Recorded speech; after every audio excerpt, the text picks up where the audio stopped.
Welcome to Trading with Rich. It's August 27th, it's Friday, about 6 o'clock in the evening. Here in the Philippines, the market doesn't open until 9:30 in the evening, and I will be doing a portfolio review where I'll go through all the portfolios. There's not a lot of calls that are expiring today. A lot of them come up on September 3rd, and I got a lot on September 17th. But we'll still go through and review all the different portfolios and give you an idea of what the market's looking like. But today, I'm going to talk about the Philippines.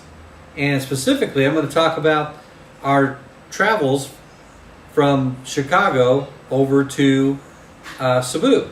And then from Cebu over to Cagayan de Oro. My wife is taking a lot of great videos. My lovely wife, as you know, is Elma. And she's partnered with me on this channel of Trading with Rich. And this is a channel that we talk about stocks and trading and doing calls and puts, but we're also talking about, coming to the Philippines and living here, traveling back and forth between the Philippines and the United States. And I'm open to any questions. Anything I don't know, I'll ask my wife. She's always an expert on everything, and she can find out for me. If neither of us know, then we'll ask our relatives. That's how you get information here in the Philippines. You go ask your relatives. But no, we'll Google it, or we'll look up statistics and see what's going on. But there's an awful lot to moving to the Philippines, and you can get yourself into some really odd situations, and that's what I'm going to talk about today. This time around, when we came to Cebu for our 10-day quarantine, everything went fantastic.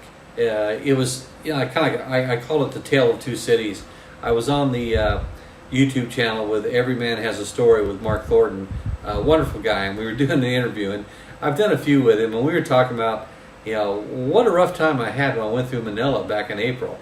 I ended up flying Elma from here, from this home in Cagayan de Oro. I flew her back to Manila so she could go home with me. I got turned around. They sent me back home to Chicago, and basically there's one immigration officer there, and I kind of caught a bad one there, who wouldn't open up the passport and look at my spousal visa exception. It was right there. It was the second one I've gotten. I paid $80 for it again, and he wouldn't let me into the country. So I flew my wife up there, because basically he said, "You're not flying with your wife. How do we know you're married? Blah blah." I had my marriage certificates. I had ROM, which is reported marriage in the Philippines. I had 3 years worth of income tax statements that showed Elma on the income tax statements with me. We've been married 8 years.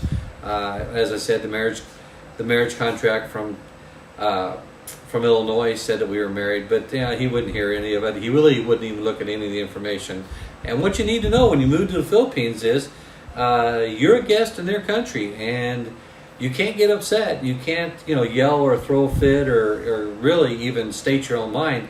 You just kind of bite your tongue and hope to make it through it. I actually called the U.S. Embassy, and they were going to help me.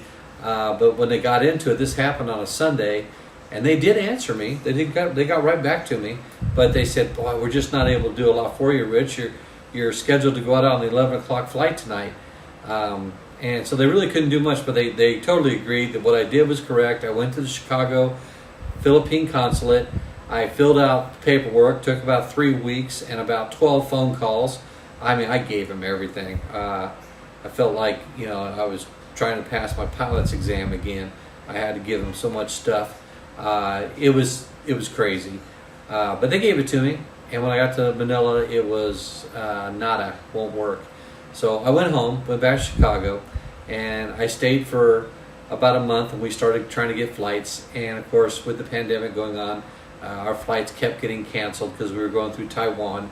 And Taiwan ended up just kept canceling and moving out, their flights for, transient flights heading through Taiwan. They kept moving out every 2 weeks. So we got our money back and scheduled some flights from LA to Cebu. So we went from Chicago to LA to Cebu, and it went fantastic.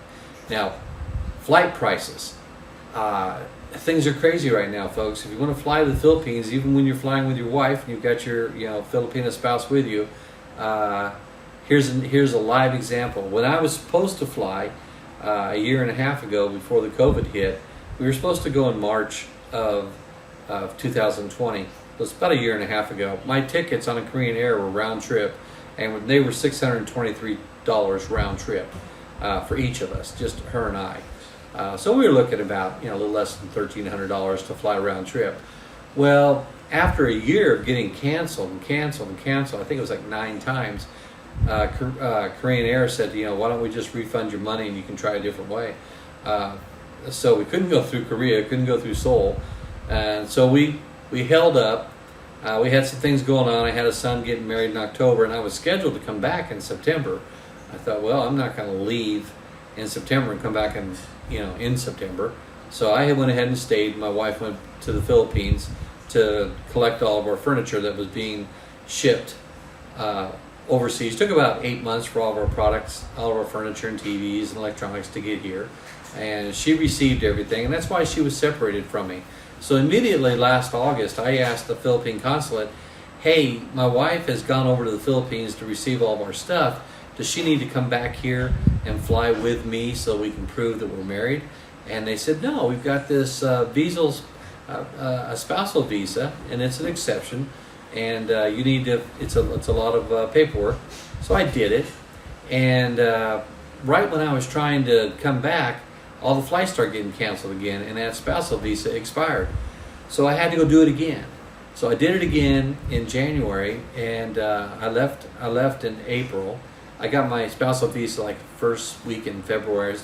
It took another 3 weeks to get it again. I had to start all over from scratch. But that's when the problem happened. I went over in April, and I made it through all of the checkpoints in the airport. I paid my $90 to get my swab test.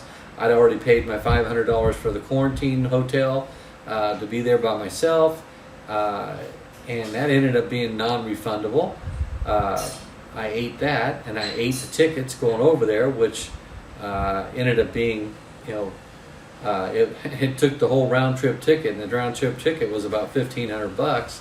I ate that. I ate the $500 hotel bill. They took my $90 for my swab test and said I was going to be, swabbed after 5 days. Well, they never gave that back either. It was just a terrible example of hospitality. But everybody in the airport was really nice, and all the security people were nice. Even though I had to pay security to watch me, they made me stand in sit in a snack bar till my flight, came around. And then my wife flew up from CDO, and she went down to immigration. And they said, "Yeah, you can go ahead and stay, but it's going to probably take anywhere from 10 to 21 days before he'll be able to get out of the airport." Well, that wasn't going to work. I had like $2,000 worth of insulin in my bags, on dry ice. And I was like, well, that's going to go to waste. So, and I'm not going to sit here in a chair for up to 3 weeks. Filipina time, 3 weeks could turn into 4 weeks. Because during the time I was sitting in the snack bar, I talked to a young gentleman who was about 25 years old, and he was Filipino, but he had only brought his U.S. passport. He didn't bring his Filipino passport, and so they wouldn't let him out of the airport. But his brother worked in customs downstairs, and his parents worked both in Manila there, and his brothers and sisters were there. So they kept coming up to the windows and waving at him, and the poor kid couldn't get out. He said after 5 days he was going to go ahead and go back to Austin. So, I'm not the only one stuck in that situation. I also, I didn't go upstairs because I wasn't allowed to leave the snack bar. But upstairs, I heard there were 30 Chinese people that were stranded, and they wouldn't let into the country, and they were trying to find a way, back to the U.S. I don't know what their issue was, but they've been there for over 30 days.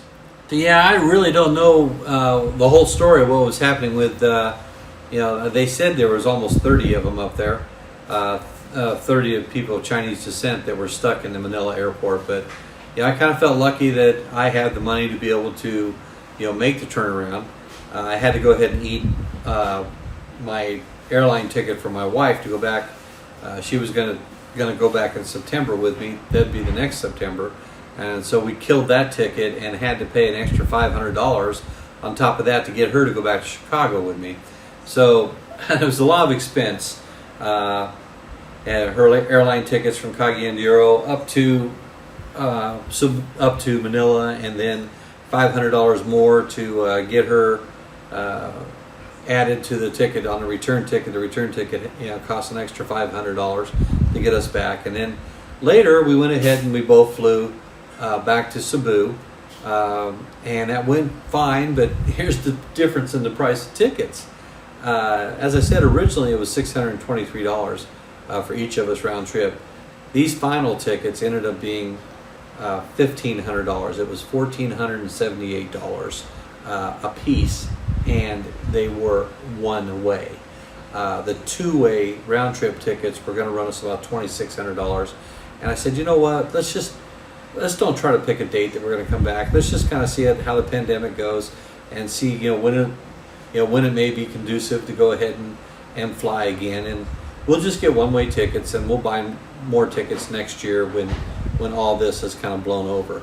So this time we had my mother-in-law, we call her Mama. She's 85 years old, and she needed a ticket, so we got a one-way ticket for her.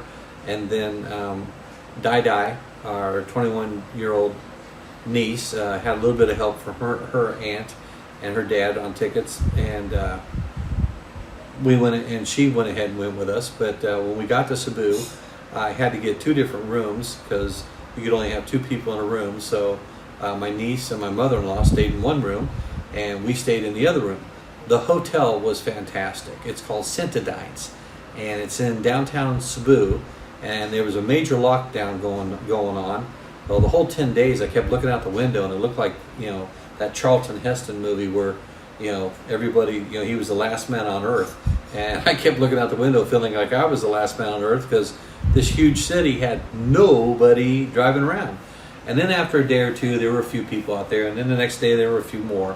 So the little lockdown didn't work for real long.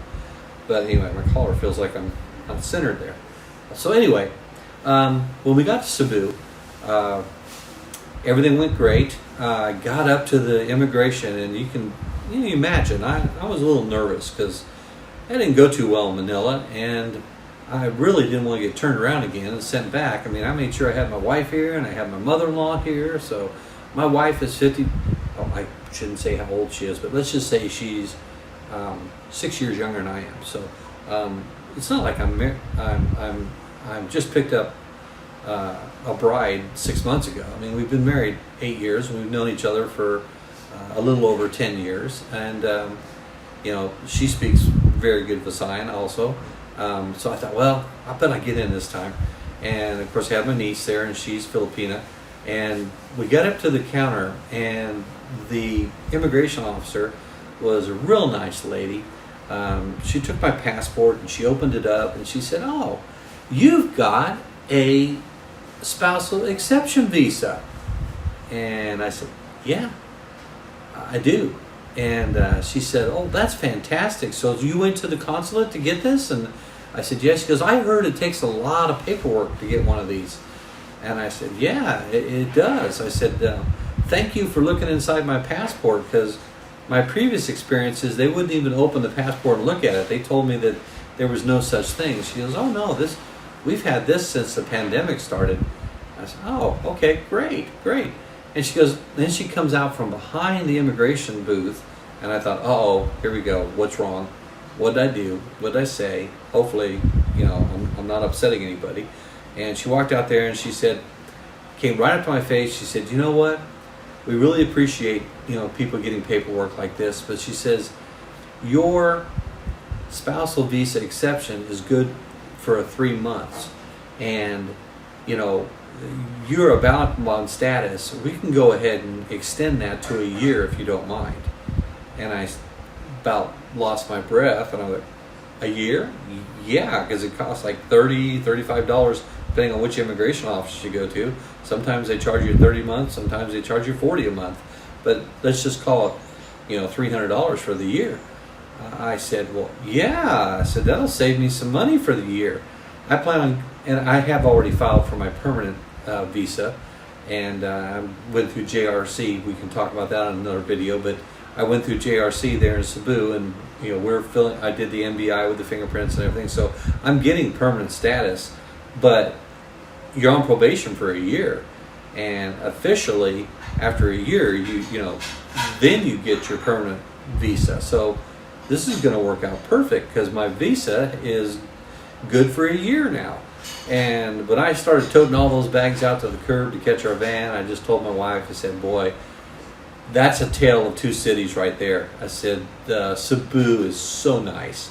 And she acted like she knew what the spousal visa was. And now I don't feel like such an idiot for, blowing $3,000 in April. But, that's life. You run into those kind of situations. So anyway, we went over to Cebu and stayed in the Citadines, ate their food because, they wanted you to eat food and not bring it in from the outside. And the food was basically half a cup of rice and maybe a piece of chicken one meal and then a hot dog the other meal. Luckily, I knew some people there and we were able to get some food. And it was my mama. She's 85 and she called over to our room and she said, I'm getting a little tired of just rice all the time, even though she eats rice 3 times a day. But there wasn't really anything else with the rice, it wasn't much meat. And I said, what do you want, Mama? And she wanted fish.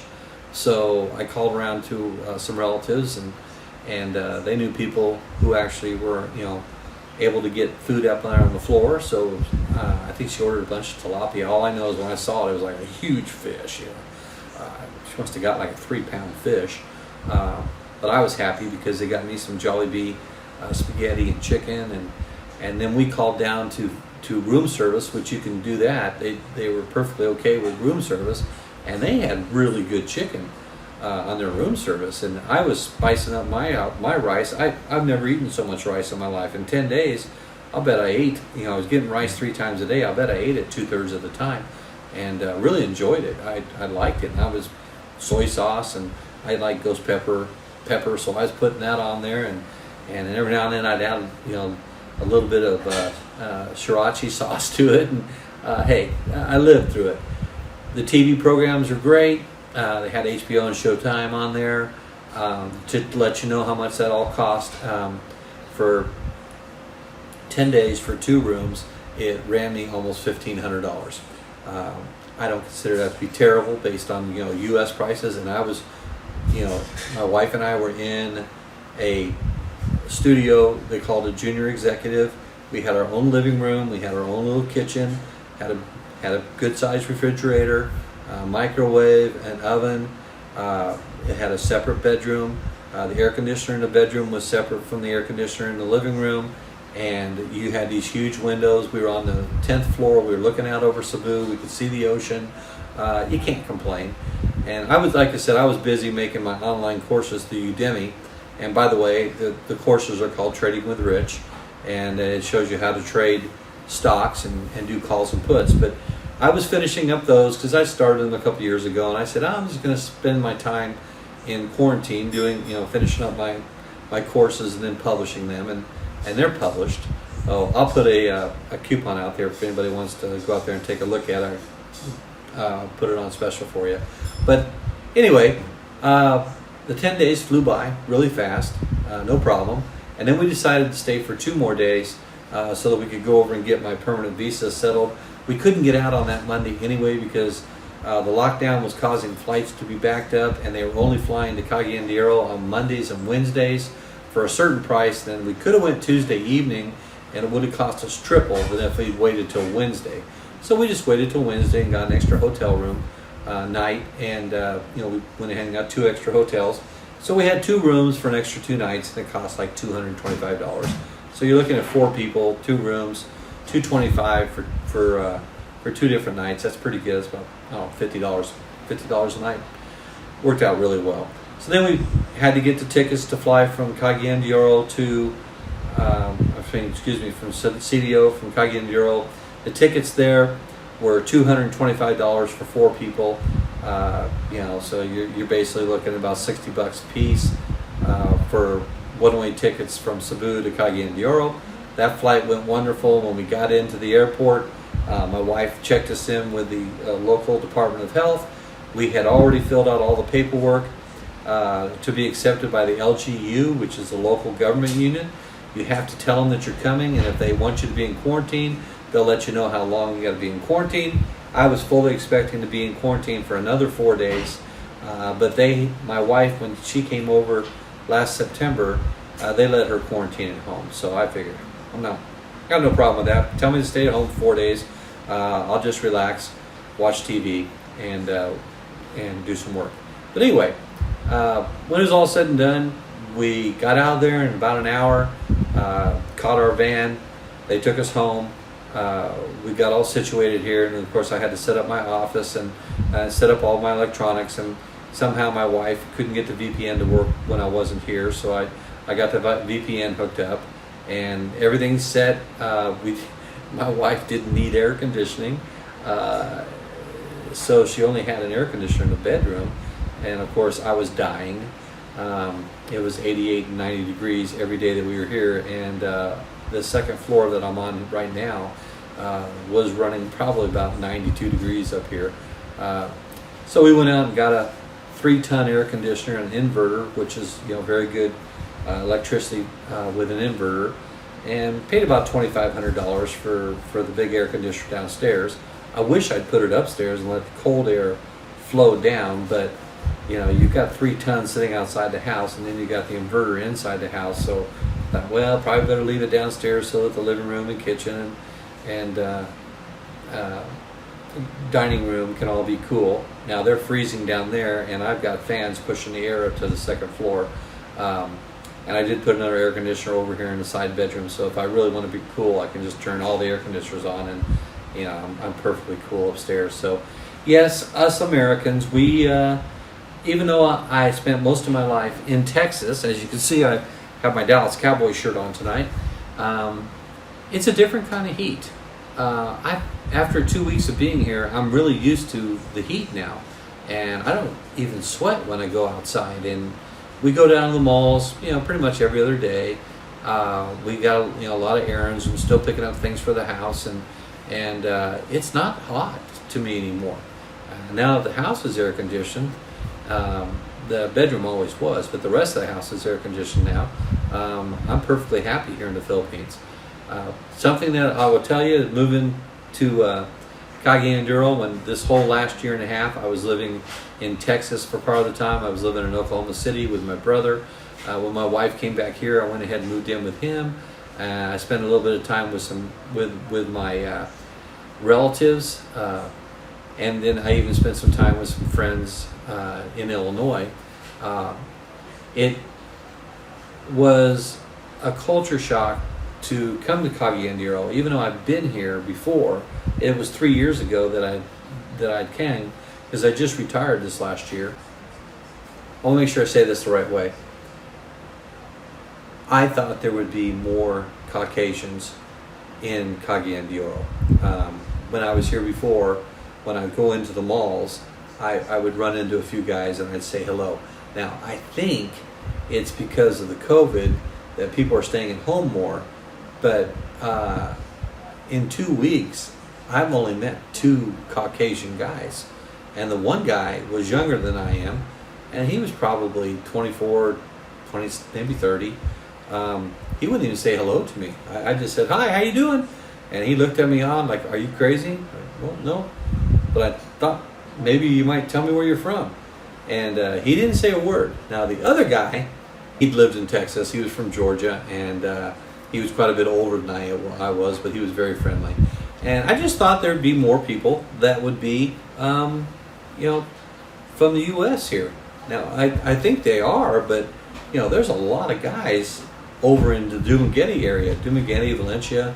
A lot of folks are making their way over there, but I am getting a lot of emails about my Trading with Rich. People are wanting to learn how to trade stocks, and I've already had several of the guys tell me, "Hey, what's it like to live in CDO?" Because we understand, it's a bigger city. It's the 5th largest city in the Philippines, and I told them it's fantastic. And yeah, you're a guest here, and you better be respectful. And if you're going to come over here and date, you need to be respectful with the dating. But in the long run, you can really meet some nice people here, and that includes women because all these guys were single. And I told them, I used to be single, and I came to the Philippines on vacation quite a bit, so I understand a lot about traveling to the Philippines. But I can answer a lot of questions that you might have being single, and I can answer a lot of questions about being married. And I will tell you, it's a lot better being married because it's hard to get things done here if you don't speak the language fluently, and you got to understand there's long lines, there's waiting, and they call it nosebleed. Like the way I talk, I've been an executive all my life. I pretty well try to explain myself really well, but my wife tells me that several different people after I walked away said, "Oh, we have nosebleed." Nosebleed means that they can't pick up everything that you're saying in English because they don't know English very well. And it's not that they think that I'm uppity; they just call it nosebleed because they're not understanding English as well as they'd like to, and they get embarrassed about that. So I'm trying to be very cognizant that they are very sensitive to not understanding English very well. And even words like cognizant, I wouldn't use that if I was speaking to a Filipino. I'm being very careful about using common words and looking into their eyes and making sure that they actually understand me. And if they don't, I'll apologize and say, I don't think I said that very well. Let me try saying it a different way. And then when I do that, they all get smiley and happy and, oh yeah, yes sir, we understand. Oh sure, okay. My gosh, what wonderful, great people. But anyway, I'm enjoying living in the Philippines. I'm enjoying Cagayan de Oro. I've got a house that's air conditioned now, and we are going to be building another house out in the Sunnyvale area. Got a couple pieces of land that we need to sell because we bought them, and then I kind of nixed the idea when she bought it thinking it was going to work out great, and then when I saw them, it was like, oh honey, that's too small. I can't put a big enough house on that. I know I'm spoiled, and I'm from Texas, and I grew up in Iowa, went to the University of Iowa. I shouldn't be this way, but if I'm going to be retired, I want to make sure that I got a little bit of elbow room. I'm a big guy. I want to make sure I can have some storage and not have things over the top of each other. It doesn't have to be huge, but I don't want to have to build a house that's 2 or 3 stories tall because I have congestive heart failure, and I want to be careful about going up and downstairs too much. So I just want to build a 1-story house. Need a little bit of land to do that, and now we do. We have that.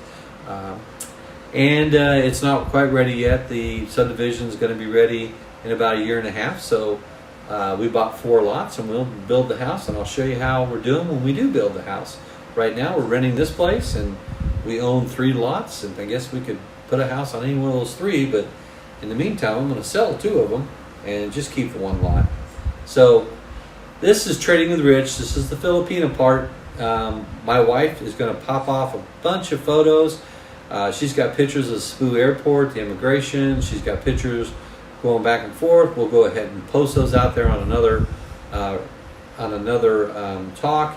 But today I just thought I'd do a quick video about how did our trip go from Chicago through LA to Cebu, quarantined for 10 days there, stayed an extra 2, then came home to CDO, and now we're here, we're alive and kicking, and we're having a great time. And we will show you a lot of Cagayan, especially after we get past this modified ECQ. They were on full lockdown when we got here, and it was pretty tough to go do anything. It's getting better after 2 weeks, but it's still, there's checkpoints everywhere, and you're only supposed to have 1 person in the car. They're not being very strict about that, but they've been extremely nice to me. I've been through probably 25 checkpoints, and they've never given me an issue at all. I just show them my barangay pass and smile at them, and they salute and I salute. You just got to be very polite and take care of people when you can. So this is Trading with Rich. This is the Filipino part, and I'll check back in with you later.